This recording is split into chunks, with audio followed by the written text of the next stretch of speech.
An African nation defeated a European army, and shocked the world.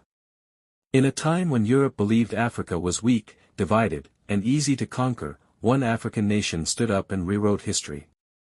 In 1896, Italy marched confidently into Ethiopia, expecting a quick and effortless victory.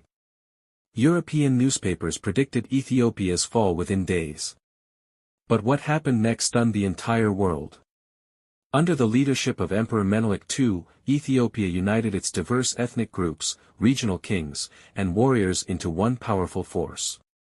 This unity was something Europe never expected.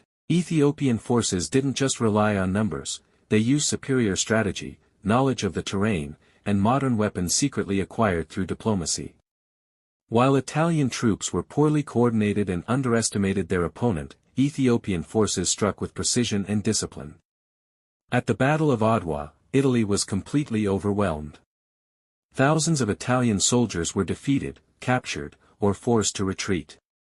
It became one of the most humiliating defeats a European power had ever suffered at the hands of an African nation. This victory did more than protect Ethiopia's independence, it sent a powerful message across Africa and the Black world: colonialism was not unbeatable.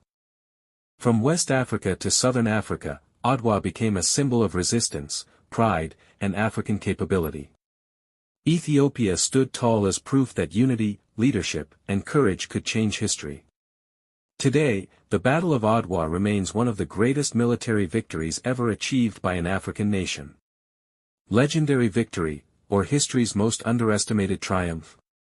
Viewers from Nigeria, Kenya, South Africa, New Zealand, Norway, Sweden, Netherlands, Denmark, Finland, USA, Singapore, Australia, Germany, Switzerland, and many more.